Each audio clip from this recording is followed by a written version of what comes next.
కొంత పరిచయాన్ని నేను విని సంతోషిస్తున్నాను. మీ అందరికీ కూడా ప్రత్యేకంగా నా హృదయపూర్వక వందనాలు తెలియజేస్తున్నాను. మరోసారి అందరూ నోటితో 2 చేతులు జోడించి వందనాలు చెప్పండి. రైట్, మంచిది. వందనాలు కనబడాలి, వినబడాలి.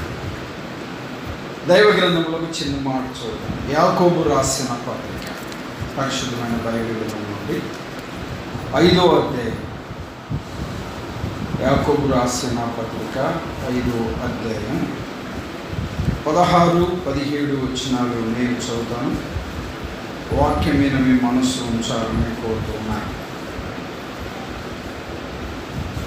16వ వచనం, 17వ వచనం. మీ పాపములు ఒకరితో ఒకడు ఒప్పుకొనుడి, మీరు స్వస్థత నొందునట్లు ఒకరి కొరకు ఒకడు ప్రార్థన చేయుడి. నీతిమంతుని విజ్ఞాపన మనస్పూర్వకమైనదై బహుబలము గలదై ఉండును. ఏలియా మనవంటి స్వభావము గల మనుషుడే వర్షింపకూడనట్లు అతడు ఆసక్తితో ప్రార్థన చేయగా 3.5 సంవత్సరములు వరకు భూమి మీద వర్షింపలేదు. అతడు మరలా ప్రార్థన చేయగా ఆకాశము వర్షించను, భూమి తన ఫలం ఇచ్చాను. చిన్న ప్రార్థన చేద్దాం. పరిశుద్ధుడైన తండ్రి, మీరు ఎంతైనా నమ్మదగిన దేవుడవు. దేవా, జగతి పునాది వేయబడకమునిపై నీ సంకల్పంలో నీ స్వరక్తమిచ్చి సంపాదించిన సంఘాన్ని ఇక్కడ మీరు ఏర్పాటు చేసుకొని నీ కృపలో మరి దినాభివృద్ధిని మీరు జరిగిస్తున్న విధానాన్ని బట్టి మీకు స్తోత్రాలు. చాలా సంవత్సరాల తర్వాత మా ప్రియులను ముఖాముఖి చూడడానికి నీ కృపలో మా ప్రియులను ఇదిగో తండ్రి దర్శించడానికి నీ మాటలు పంచుకోవడానికి మీరు చూపిస్తున్న కృపను బట్టి మీకు స్తోత్రాలు. నీ గ్రంథంలో కొన్ని మాటలు వినాలని ఆశపడుతున్నాం. దయపాలన చేయండి. చేరి వచ్చిన వారికి, మైకి ద్వారా వింటున్న వారికి మేలుకరమైన నీ వాక్యం వినిపించి మయంపరచుకోండి. యేసుక్రీస్తు ఘనమైన నామమున ప్రార్థన చేశాడు, వేడుకుంటున్నాము తండ్రి. ఆమేన్. ఆమేన్ అని చెప్పండి. ఆమేన్. రైట్, మంచిది. పిల్లరా, యాకోబు రాసిన పత్రిక మరి మనము జాగ్రత్తగా గమనించినట్లయితే యాకోబు రాసిన పత్రికలో 5 అధ్యాయాలను మనం చూస్తాం. భక్తుడు ఈ యొక్క యాకోబు పత్రికను యాకోబే రాశాడని, యాకోబు పత్రిక మనకు తెలియజేస్తున్న మాట ఏంటి అని అంటే చాలా జాగ్రత్తగా మనం గమనించాలి. భక్తి అనే మాట యాకోబు పత్రికలో 5 అధ్యాయాలలో మనం చూడగలం. భక్తి అనే మాట ప్రాముఖ్యంగా యాకోబు రాసిన పత్రికలో మనం చూస్తాం. ఈ 5 అధ్యాయాలలో కూడా 108 వచనాలు ఉన్నట్టుగా మనం చూడగలం. 108 వచనాలు ఉన్నట్టుగా మనం చూడగలం. చాలా జాగ్రత్తగా మనం గమనించినట్లయితే ఈ యాకోబు అనే సోదరుడు ఎవరు అనంటే స్వయాన యేసు ప్రభు వారి ఆ సోదరుడు అనే చరిత్ర ఆధారంగా మనం చూస్తూ ఉన్నాం. కానీ ఈయన తెలియజేస్తున్న మాట ఏంటి అనంటే మొదటి అధ్యాయం 1వ వచనం, దేవుని యొక్కయు ప్రభు అయిన యేసుక్రీస్తు యొక్కయు దాసుడైన యాకోబు అనే. దేవుని దాసుడు అయిన యాకోబు సోదరుడే, కానీ ఏం చెప్తున్నాడు చెప్పండి? దాసుడు అని చెప్తున్నాడు. పిల్లరా, గమనించాలి. ఆయన ప్రభువుగా, ఆయన రక్షకుడిగా, ఆయన విమోచకుడిగా, ప్రవక్తల ప్రవచన నెరవేర్పుగా భూలోకానికి ప్రభు ఈ లోకానికి దిగి వచ్చాడనే సత్యాన్ని గుర్తెరిగినప్పుడు నేను ఆయన దాసుడును అని ఆయన తెలియజేస్తున్నట్టుగా ఈ లేఖన భాగాన్ని బట్టి మనం చూస్తూ ఉన్నాం. లూకా రాసిన సువార్తలోనికి కూడా వస్తారా? 1వ అధ్యాయం 47వ వచనం. లూకా రాసిన సువార్త 1వ అధ్యాయం 47వ వచనం. 1వ అధ్యాయం 47వ వచనం. ఆయన తన దాసురాలి దీనస్థితిని కటాక్షించును, నా ఆత్మ నా రక్షకుడైన దేవుని యందు ఆనందించాను.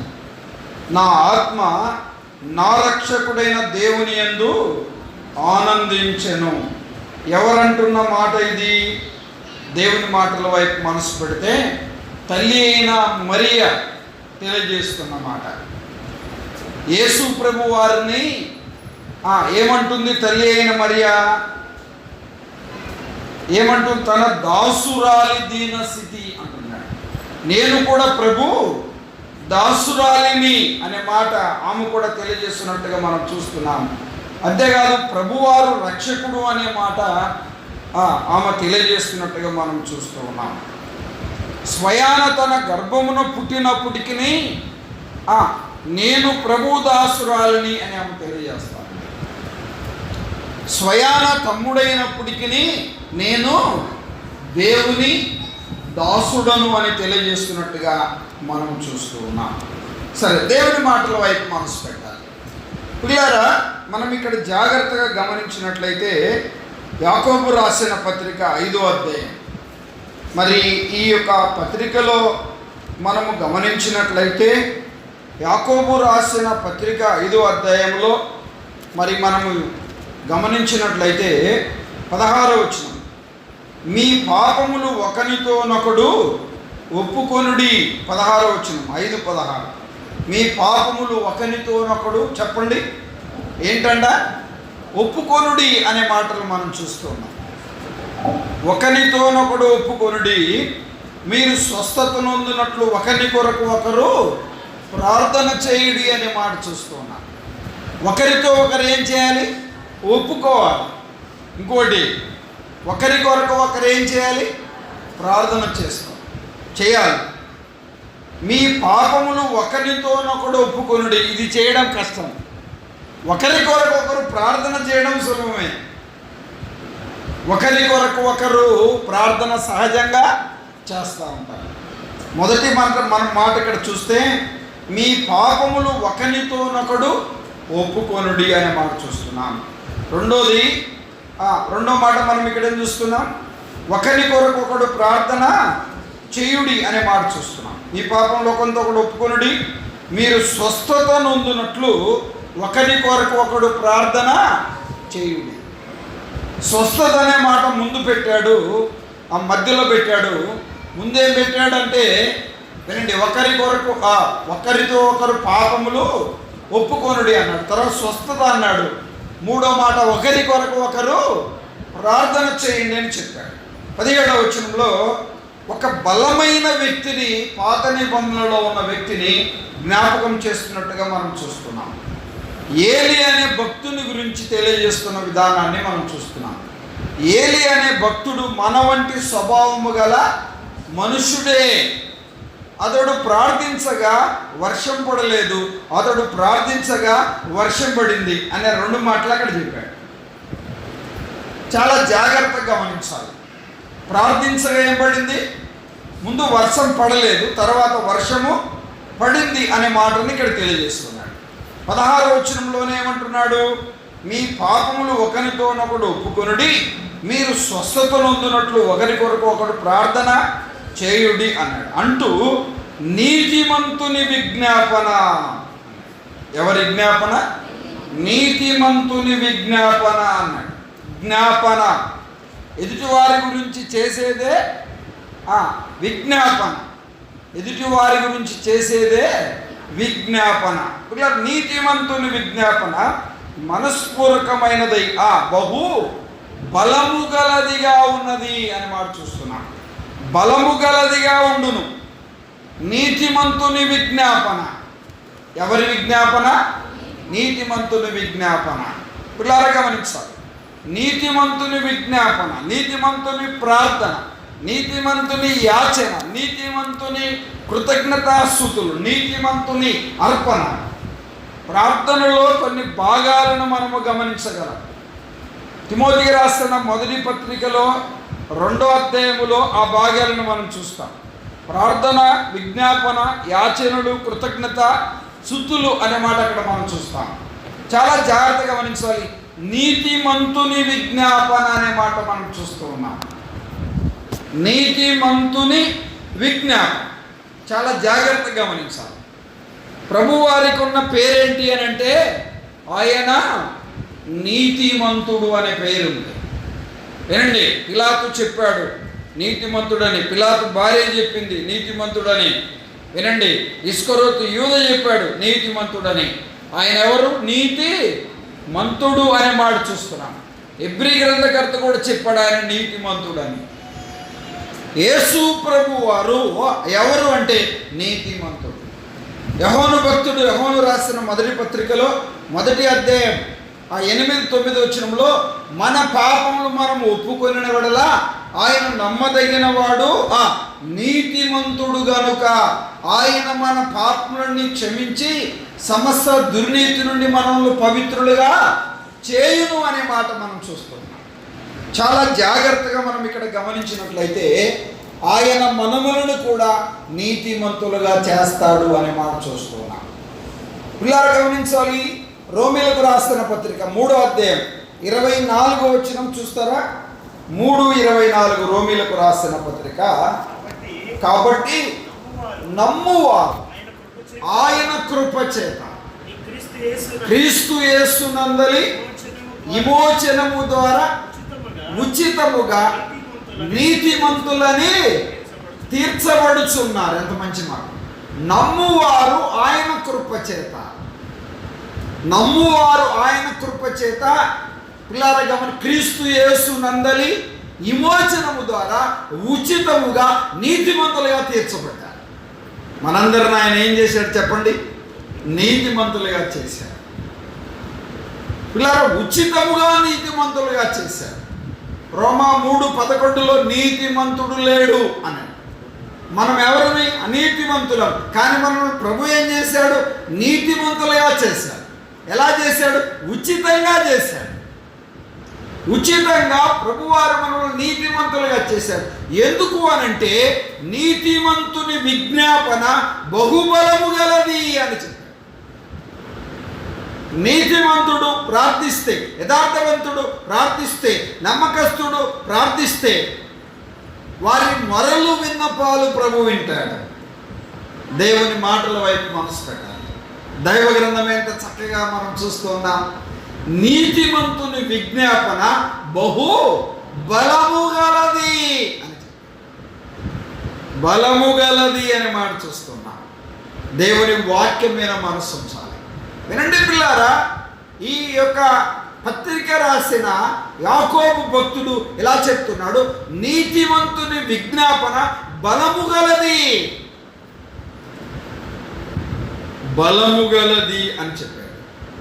నీతిమంతుని విజ్ఞాపన ఎలాంటి చెప్పండి? విజ్ఞాపన బలము గలది, విజ్ఞాపన బలము గలది. మీరందరూ కూడా ప్రార్థన చేయడానికి ఇక్కడ చేరారు. ఇలా ఈ ప్రార్థన కూడికలో మనందరం ఇక్కడికి చేరి వచ్చాం. అంతేకాదు గత ఉదయం నుంచి కూడా మీరందరూ ప్రార్థన చేస్తూ ఉన్నారు. మరి ఏ రీతిగా ఉండి మనం ప్రార్థన చేస్తున్నాము? మన పాపములు మనం ఒకరితో ఒకరు ఏం చేయాలి? ఒప్పుకోవాలి అని చెప్పారు. మీరు స్వస్థత నొందునట్లు ఒకరి కొరకు ఒకరు ప్రార్థన చేయండి అని చెప్పారు. వినండి, ఒకరితో ఒకరు ఒప్పుకోవాలి. మా అత్త కోడలు ఇక్కడ ఉన్నారో లేదో తెలియదు నాకు. అసమాధానంగా ఉన్నారా? క్షమించని చెప్పారా?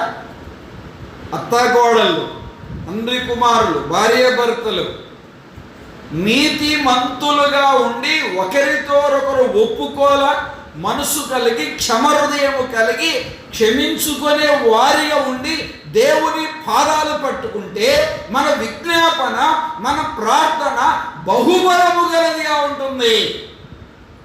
అనీతిమంతులుగా ఉండి హృదయములో నీతి అనే మాటకు అర్థం లేని స్థితిలో ఉండి నువ్వు ఎంతగా విజ్ఞాపన చేసినా దానివలన ప్రయోజనమేమీ లేదు అనే సత్యాన్ని గమనించాలి.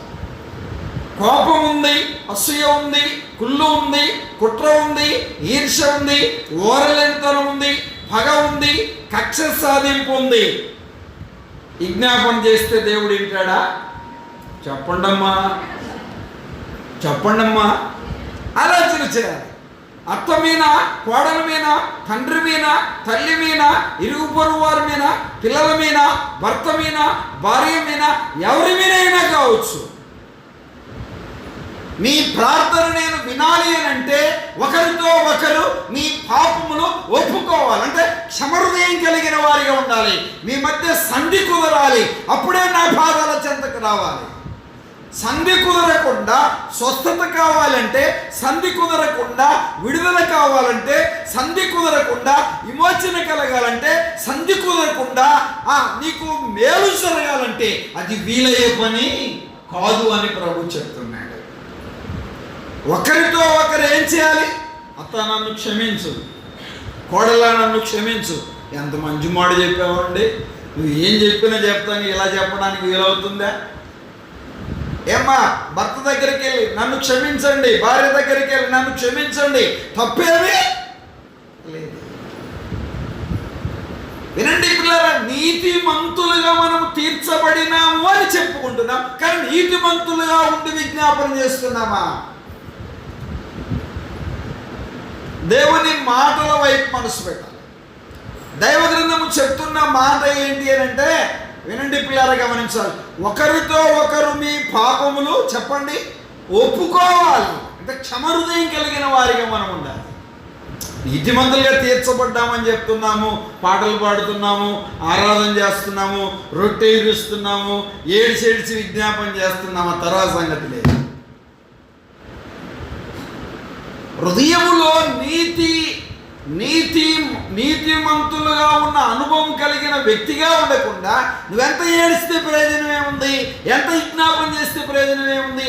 ఎంత ప్రార్థిస్తే ప్రయోజనం ఏముంది? సమాధానమే రావట్లేదన్నా, ఇన్ని సంవత్సరాలైనా జవాబే రావట్లేదు. ఎట్లా వస్తుంది? ఎలా వస్తుంది? ప్రభువు చెప్పిన ప్రతి మాటలో వినండి, సమాధానం అనే మాట ఆయనలో ఉంటుంది.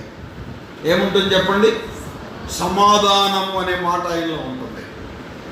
చాలా జాగ్రత్తగా మనం గమనించినట్లయితే ప్రభువారు తెలియజేస్తున్న మాట, అందరితో, ఏప్రిల్కి రాసిన పత్రిక 12:14 అన్నాడు, అందరితో సమాధానము అన్నాడు. అమ్మా, నువ్వు ఆరాధన చేయడానికి వచ్చావా? దేవునికి నీకు, ఎదుటి వ్యక్తికి నీకు, మీ కుటుంబ సభ్యులకు మీకు, సంఘస్థులకు మీకు, విరుగు పొరుగు వారికి మీకు ఏముండాలి? సమాధానం ఉండాలి. నువ్వు అర్పణ అర్పిస్తున్నావు, నీకేదన్నా విరోధం కలదని అనిపించింది, విడిచిపెట్టి వెళ్ళి సమాధానపడి వచ్చి మరలా అప్పుడు రొట్టె విరుచని చెప్పాడు. అదేనా చెప్పింది? చాలా జాగ్రత్తగా గమనించాలి. సమాధానమును బంధము చేత అన్నాడు, ఆత్మ కలిగించు ఐక్యతను కాపాడుకుంటూ అని చెప్పాడు. గంటలు ప్రార్థన చేస్తున్నాం, మంచిదే, తప్పు కాదు. ప్రార్థన చేయడం అనేది చాలా మంచిది. కానీ మనం ఎలాంటి మనస్సు కలిగిన వారిగా ఉన్నాం? మన విజ్ఞాపన ఎలా ఉండాలి చెప్పండి? బలము గలదిగా ఉండాలి. అది ప్రభు కోరిక. నీతిమంతుని విజ్ఞాపన చెప్పండి బహుబలము గలదై. బలము గల విజ్ఞాపన. నువ్వు ప్రార్థన చేసినా, విజ్ఞాపన చేసినా, యాచనలు చేసినా, కృతజ్ఞత స్తుతులు అర్పించినా, ఆయనను గణపరిచిన, మహిమపరిచిన, కీర్తించిన, కొనియాడిన ఆ ప్రభు సన్నిధికి నీ యొక్క ప్రార్థన చేరాలి అంటే, విజ్ఞాపన చేరాలంటే, నీ స్తుతులను ఆయన అంగీకరించాలి అంటే, స్వీకరించాలంటే నువ్వు నీతిమంతురాలిగా, నీతిమంతుడిగా ఉండాలి కదా. నా మటుకు నేను నీతిమంతుడను, నీ మటుకు నువ్వు నీతిమంతుడు అనుకుంటే సరిపోదు. ఇక్కడ ఉన్న వారిని అందరినీ నేను ఒక మాట అడుగుతున్నా. అమ్మ వినండి, నేను మీకు తెలుసు, నా స్వరం మీకు తెలుసు. చాలా పర్యాయములు ప్రారంభ దినాలలో అన్న సేవకు సమర్పించుకోక ముందుట నుంచి మీ దగ్గర వచ్చి నేను పనిచేశాను. కానీ ఒక విషయాన్ని జాగ్రత్తగా మనం ఆర్ట్ఫుల్గా మనం ఆలోచన చేస్తే, మనం అందరితో సమాధానంగా ఉన్నామా?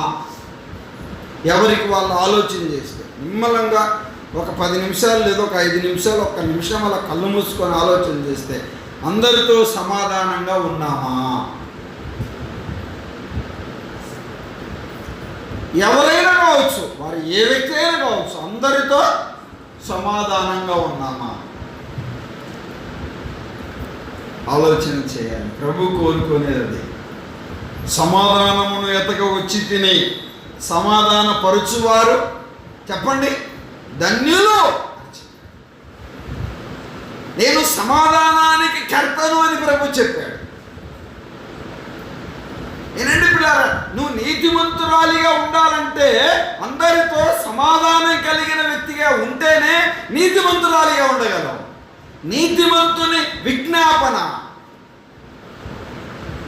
నీతిమంతుని ఆరాధన, నీతిమంతుని ప్రార్థన, నీతిమంతుని స్తుతులు, నీతిమంతుని ప్రభుని గణపరిచే విధానం బహు చెప్పండి బలము గలది. దేవుని మాటల వైపు మనసు పెట్టాలి. చూశారండి, గ్రంథకర్త స్వయాన తమ్ముడు నేను ప్రభువు దాసుడను, స్వయాన తల్లి నేను ప్రభువు దాసురాలని. ఎంత తగ్గింపు మనసు కలిగి ప్రభు పాదాలు పట్టుకుంటున్నారు వారు. ఆలోచన చేయాలి. పిల్లలు గమనించాలి, నీతిమంతుని విజ్ఞాపన ఎలా ఉంటుంది చెప్పండి? బహు బలము గలదిగా ఉంటుంది. మనందరికీ తెలిసిన ఒక మాట చూడండి. మత్తయి రాసిన సువార్త 18వ అధ్యాయం 20వ వచనం చదువుతారా? 18వ అధ్యాయము 20వ వచనం అందరికీ తెలిసిన మాట.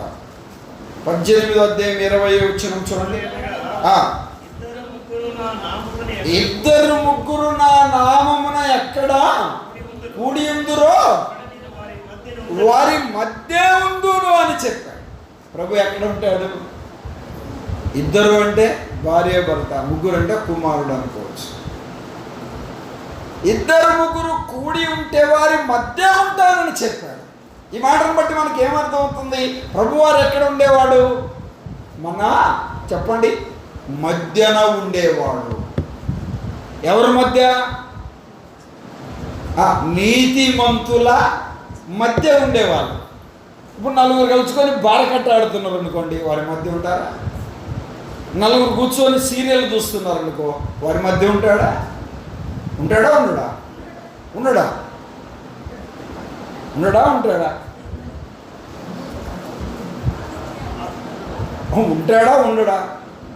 వారి మధ్య ప్రభు సర్వాంతర్యామి కదా, ఎక్కడైనా ఉంటాడు కదా, మరి ఉండడంటారే.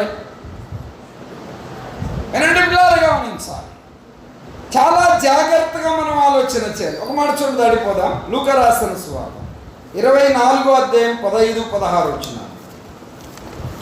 లూకా రాసిన సువార్త 24వ అధ్యాయం 15-16 వచనాలు.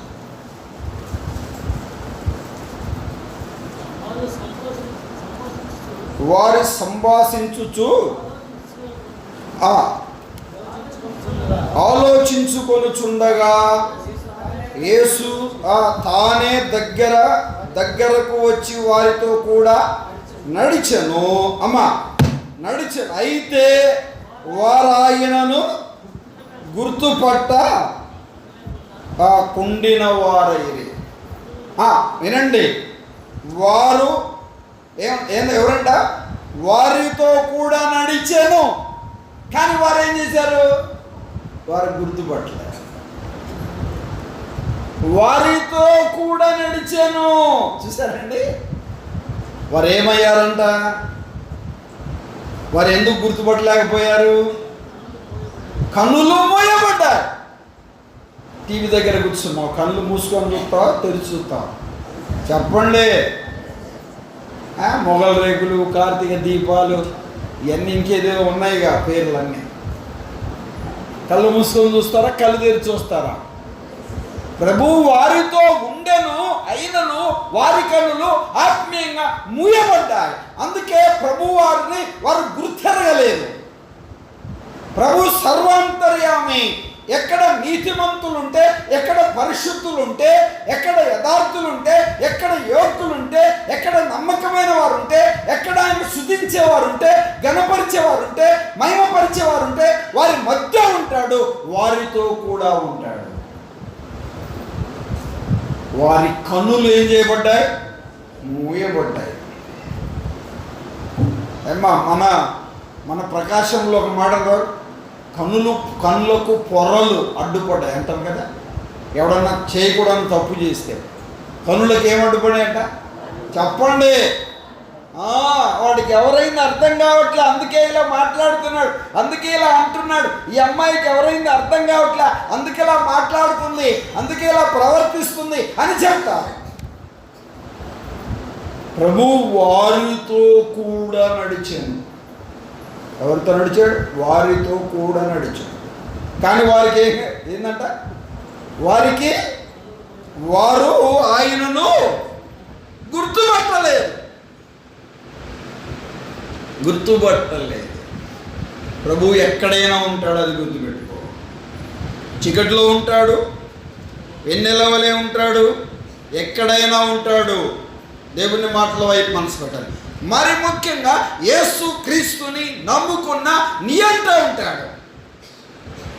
కానీ నువ్వు ఆయనను గుర్తెరగట్లేదు. అంధత్వంలో ఉన్న వ్యక్తి, చీకటిలో ఉన్న వ్యక్తి, బ్లైండ్గా ఉన్న వ్యక్తి, గుడ్డి వ్యక్తి ప్రభువుని చూడలేడు. వారితో కూడా ఏం చేశాడంట? వారితో కూడా నడిచాను. వారితో కూడా నడిచాను. వారు ఆయనను చెప్పండమ్మా గుర్తుపట్టలేదు. మనం ఎక్కడ ఉన్నాము? ఏ స్థితిలో ఉన్నాం? ఏ పరిస్థితిలో ఉన్నాం? పొలం పనిలోకి వెళ్ళాం, బస్సు ఎక్కాం, ట్రైన్ ఎక్కాం, రైలు ఎక్కాం, వినండి, ఇక ఎక్కడికి వెళ్ళాం? బంధువుల దగ్గరికి వెళ్ళాం, శుభకార్యాలకు వెళ్ళాం, ఎక్కడెక్కడో ఉంటున్నా, ఎలా ఉంటున్నాం, ఏ పరిస్థితిలో ఉంటున్నా, మనం కూర్చుంట, లేచుట, మాట్లాడుట, అది ఆయనకు ఆ సంగతి మర్చిపోయా. చాలామంది నేను దేవుణ్ణి నమ్ముకున్నాననే ఆ ఆలోచన కూడా మర్చిపోతున్నారు. నేను దేవుణ్ణి నమ్మిన వ్యక్తిని, నేను ఇది చేయకూడదు, ఇది చూడకూడదు, నేను ఇట్లా మాట్లాడకూడదు, నేను ఇట్లా అనుసరించకూడదు, ఇలాంటి సలహా ఇవ్వకూడదు, ఇలాంటి పనిలో నేను పాలు పంపులు కలగకూడదు అని తెలిసి కూడా కనులు ఏం చేయబడుతున్నాయి? తప్పుగా అర్థం చేసుకోమాకండి. ఏం చేయబడుతున్నాయి? ముయ్యబడుతున్నాయి. ప్రభు వారితో కూడా నడిచాడు, వారు ఆయనను గుర్తుపట్టలేదు. వారితో కూడా నడిచాడండి. ఏదో వెనకరాలే, దూరం నుండి చూసేవాడు కాదు ఆయన. వారితో కూడా నడిచాను. మరొక మాట చూస్తారు, దాటిపోదా? దేవుని మాటల వైపు మనసు పెట్టాలి. అపోస్తల కార్యం 4వ అధ్యాయం 13 వచ్చింది. 4:13 అపోస్తల కార్యం 4వ అధ్యాయం 13 వచ్చింది.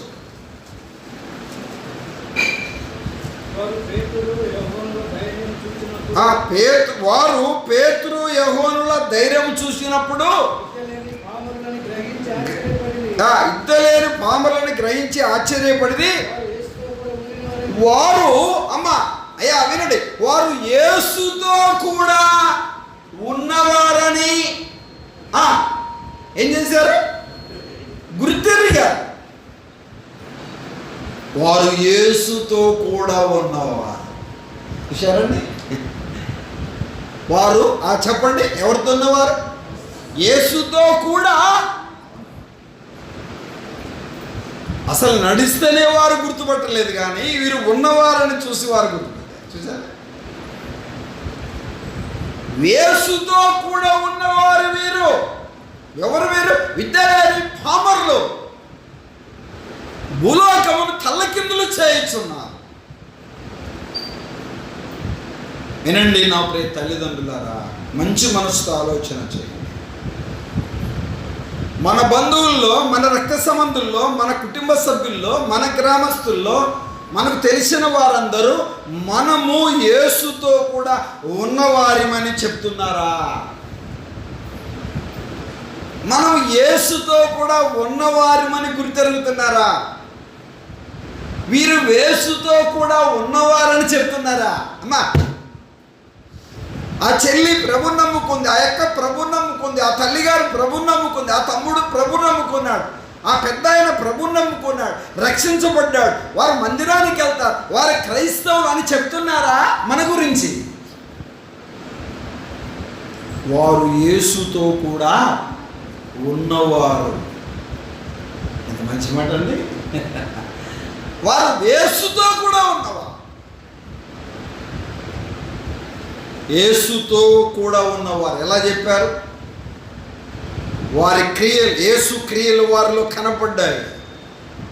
యేసు ప్రభు వారి లక్షణాలు వారిలో కనపడ్డాయి. అందుకే వారు యేసుతో కూడా ఉన్నవారు. దేవుని మాటల వైపు మనసు పెట్టాలి. యెహోను రాసిన సువార్త, యెహోను రాసిన సువార్త వాక్యం మీద మనసు ఉంచుదాం. 14వ అధ్యాయం 17వ వచనం చదువుతారా? 14:17. లోకం ఆయనను చూడలేదు, ఆయనను వెరుగుదు గనుక ఆయనను పొందనేరు. మీరు ఆయనను వెరుగుదురు, ఆయన మీతో కూడా నివసించును. అండర్లైన్ చేస్తావా? ఆయన మీతో కూడా నివసించును.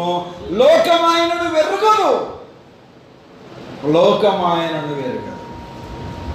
దేవుని ప్రేమను ఎరుగని వారు ఎంతోమంది ఉన్నారు.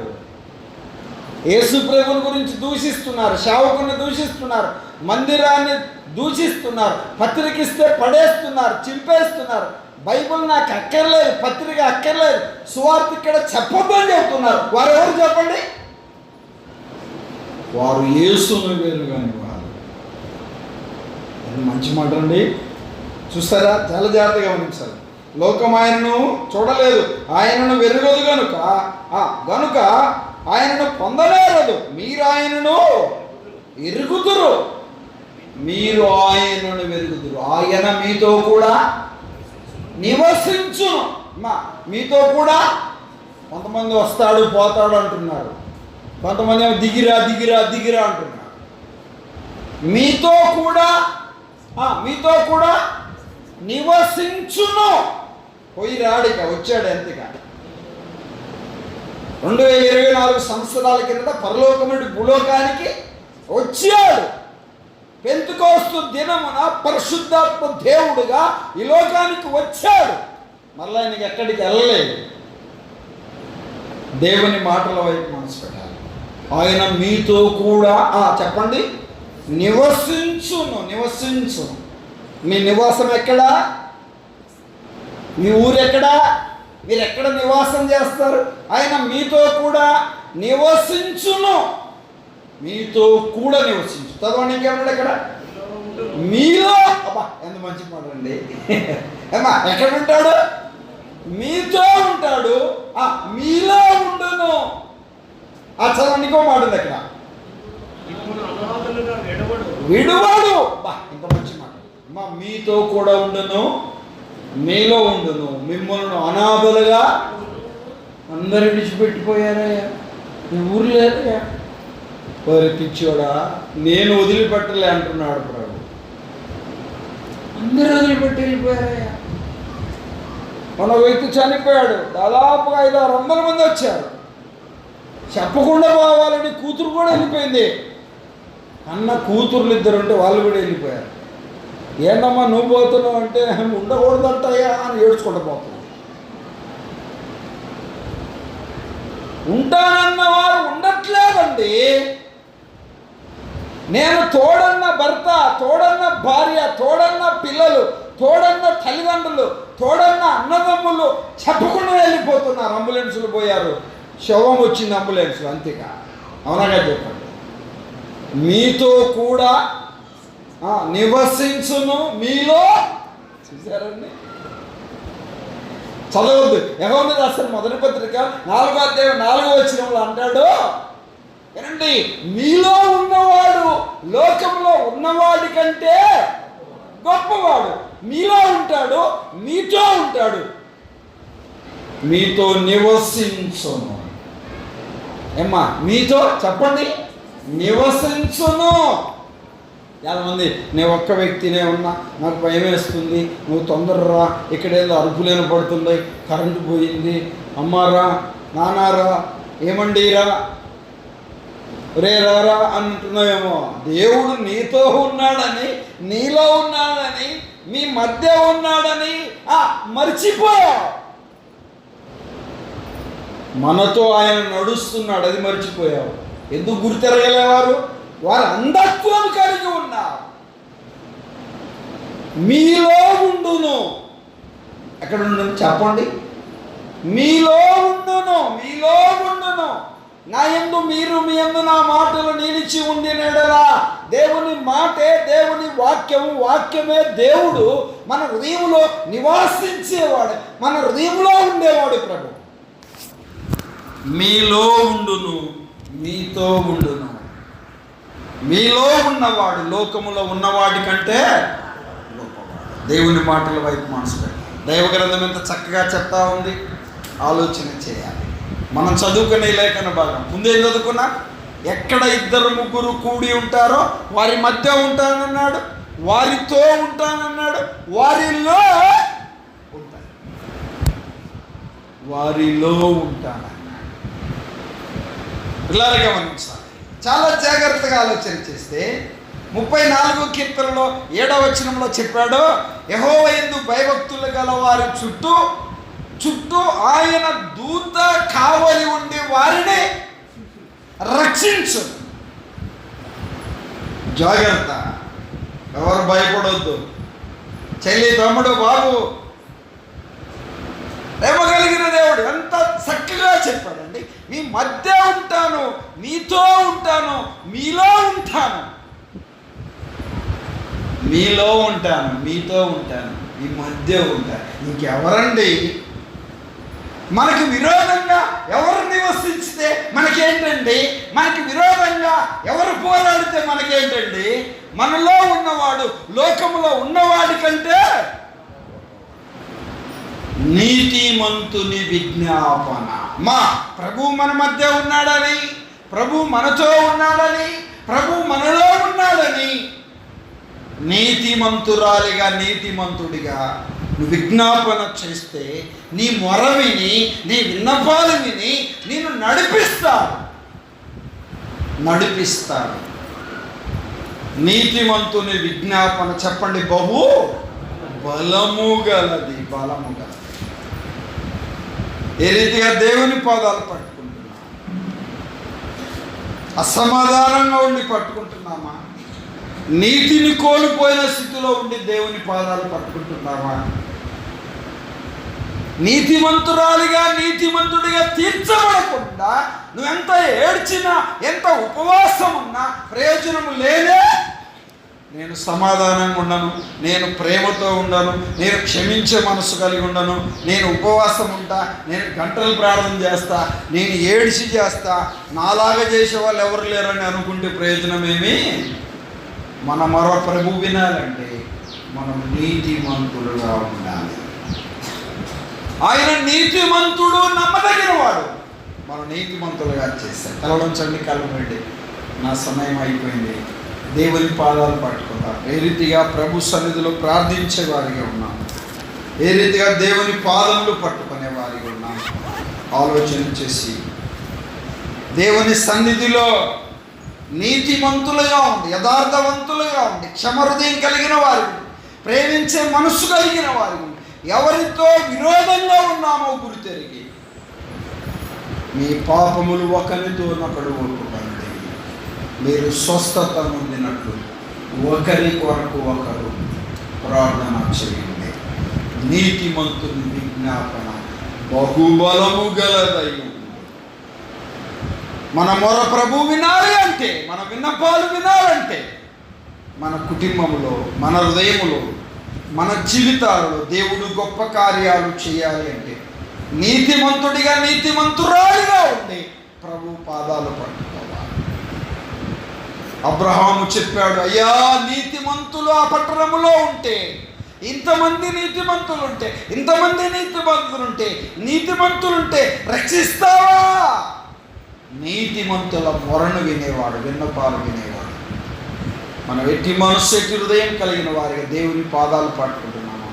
హృదయాలలో ఒక స్వపరక్ష భావం కలిగిన వారిగా ప్రభు పాదాలు పట్టుకుందాం. పరిశుద్ధులైన తండ్రి, చెప్పేవాడిగానే ఉండక వినేవారికి మా ప్రియులు ఉండక మేమంతా అనుసరించే వారికి ఉండడానికి నీ కృప అనుగ్రహించు. యథార్థ హృదయాలు కలిగి, యోగ్యత కలిగిన వారిగా, నమ్మకస్తులుగా, ప్రేమించే మనసు, క్షమించే మనసు కలిగిన వారిగా నీ పాదాలు పట్టుకొని నైనా మిమ్మల్ని స్తుతించి, గణపరిచి, కీర్తించి, మహిమపరిచే వారిగా ప్రతి బిడ్డను తీర్చిదిద్దున్నాం. నీతిమంతులుగా విజ్ఞాపన చేసేది బహుబలముగా ఉంది. ప్రతి జవాబు పొందడానికి నీ కృప అనుగ్రహించు. యేసుక్రీస్తు ఘనమైన నామమున ప్రార్థన చేసేందుకు వేడుకుంటున్నాము తండ్రి. ఆమేన్.